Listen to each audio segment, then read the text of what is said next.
चार दोस्त राज, मीरा, आकाश और निशा एक पुराने आलीशान होटल में वीकेंड मनाने आते हैं। जैसे ही वे अपने कमरे में प्रवेश करते हैं, एक अजीब सा एहसास होता है, पर वे इसे थकान समझकर नजरअंदाज कर देते हैं। रात होते ही डरावनी घटनाएं शुरू हो जाती है। राज दरवाजा खोलकर बाहर जाने की कोशिश करता है, लेकिन जैसे ही दरवाजा खोलता है, खुद को वापस कमरे के अंदर पाता है। बाकी लोग इसे मजाक समझते हैं, लेकिन जल्द ही उन्हें एहसास होता है कि वे सभी फंस गए हैं। मीरा, जो हमेशा सफल होना चाहती है, आईने में अपने बचपन की त्रासदी देखती है।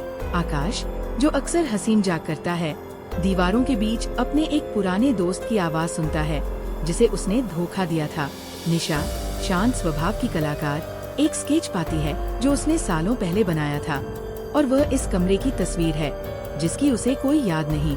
कमरा बदलने लगता है, घड़ी की सुइयां तेजी से घूमने लगती है, दीवारें धड़कने लगती है जैसे कि वो जिंदा है। हर बार जब वे बाहर निकलने की कोशिश करते हैं, दरवाजा तोड़ने से लेकर खिड़की से कूदने तक, वह फिर से उसी कमरे में लौट आते हैं। लेकिन इस बार कमरे में कुछ नया होता है, एक अतिरिक्त दरवाजा या उनकी पुरानी कोई खोई हुई चीज। धीरे धीरे उनके गहरे राज खुलने लगते हैं।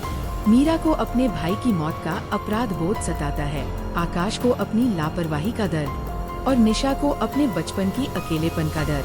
कमरे की ये बातें कोई संयोग नहीं है, बल्कि उनके अपराधों का प्रतिबिंब है। उम्मीद की आखिरी किरण तब जगती है जब वे एक छुपा हुआ दरवाजा खोजते हैं, जो उन्हें सीढ़ियों की ओर ले जाता है। वे घबराते हुए सीढ़ियों से नीचे भागते हैं, राहत की सांस लेते हुए दरवाजे से बाहर निकलते हैं। वे होटल के रिसेप्शन पर वापस आ जाते हैं। रिसेप्शनिस्ट मुस्कुराते हुए उनका फिर से स्वागत करती है, जैसे वे अभी अभी चेक इन कर रहे हों। लेकिन इस बार कमरे में एक नई चीज होती है, उनका खुद का खून से लिपटा हुआ नाम। वे अब समझते हैं कि वे एक अंतहीन चक्र में फंस गए हैं, जिससे निकलने का कोई रास्ता नहीं।